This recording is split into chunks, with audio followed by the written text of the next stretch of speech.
So, I'm 47. I'm a Gen X baby. And the other day I was talking to my friend about my parents because I had the most unwonderful parents there were. And I decided I was going to tell her some of the things that, how I got disciplined. And one of the worst punishments I had ever received as a child, no child should ever have to go through. I was 8 years old. My mentally retarded, borderline autistic brother Travis was,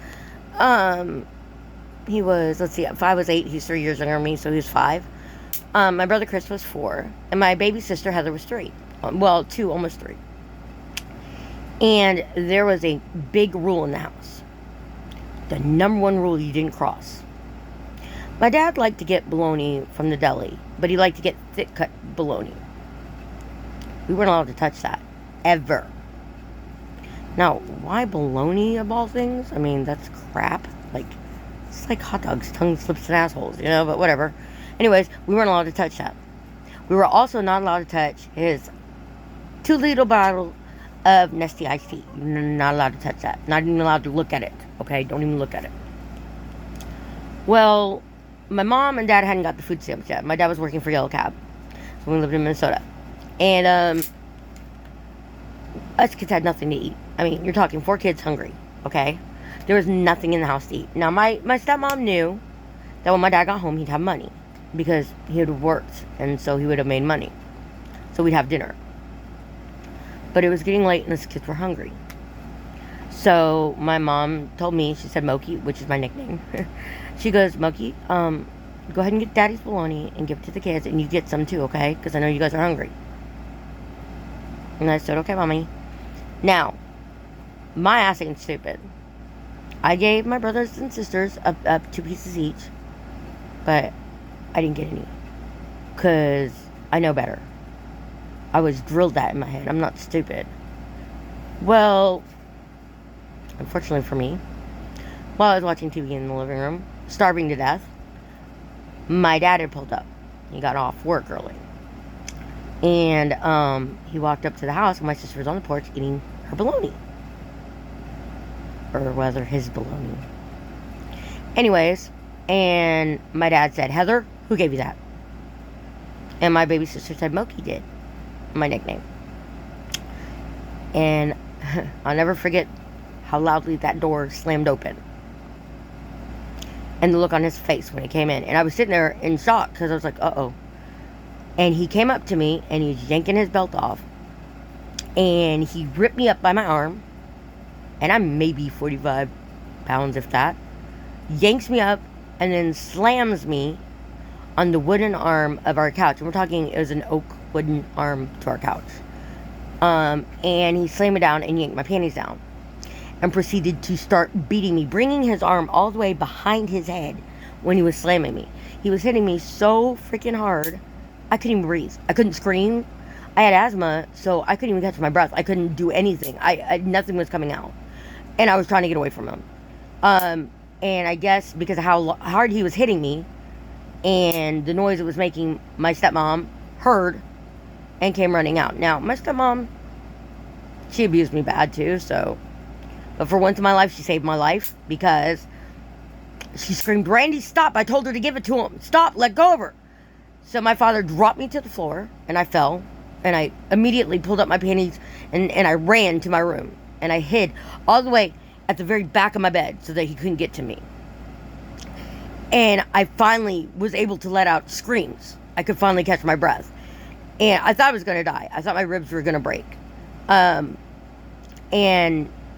he never apologized. Not once. I couldn't sit for days. Days. And my ribs, I'm sure I fractured 2 of them because they hurt so bad. They hurt for months. But I never got brought to the hospital. Of course not. Another wonderful thing my dad did. He liked to make inventive punishing. So his go-to was he'd have us put our backs against the wall, right? Like you're leaning on the wall. And then you would have to slide down like you're sitting. on an invisible chair. And then, like I said, I'm Gen X. He would pile 2 to 3 big ass fucking telephone books on my legs. And I had to have my legs straight so that they wouldn't fall off. And he would pile them and keep piling them. Sometimes he put 5 on there. And if I dropped one, or if I lost my balance because those goddamn phone books weighed a ton, he would proceed to beat me wherever the belt landed. So you learned not to move or breathe. Yeah, you know what's funny is parenting back then really sucked. The one good thing it did was teach me how not to parent. You know, all my family was teasing me about how crazy I am, but you know, when you have parents like mine, how else are you gonna be? You gotta be some kind of crazy to live through it. It's a miracle I did. You know, his other one was I was 13 years old and my friend, I say friend loosely, she talked me into stealing a lip gloss from the Albertsons. I didn't want to do it. Okay, I didn't want to do it because I knew if I got caught, I'd get killed. But she basically bullied me into doing it, so I did it. But her mom found out when we got home. And when I got home, besides getting my ass tore the hell up again, my dad grounded me for 2 fucking years. 2 years, I'm 13. Grounded me for 2 years to my bedroom. He took my clock radio, so I couldn't listen to any music. He took all my toys, all my books, because I loved reading. Everything out of my bedroom. All I had in there was a bed. On the floor. And I was stuck in that room for 2 years. Until he dropped me off with my mom when I was 15. So yeah. You ever think you got shitty parents? Believe me, I understand completely. You know? It's funny how, you know, they could say, don't do that again, beat the shit out of you, tell you not to do it, and you know what you did, and get out of their fucking face, I don't want to see you tonight. And you're standing there going, what did I do? What did I do? What did I do? How am I not supposed to do it again if you don't tell me what I did? Yeah. Always thought my parents hated me. Still do. But anyways, yeah, so that is a wonderful segment of my childhood that I'm glad is no longer real. Well, that they can do it anymore. Anyways, thank God. And it's something I never did to my daughter ever. Never.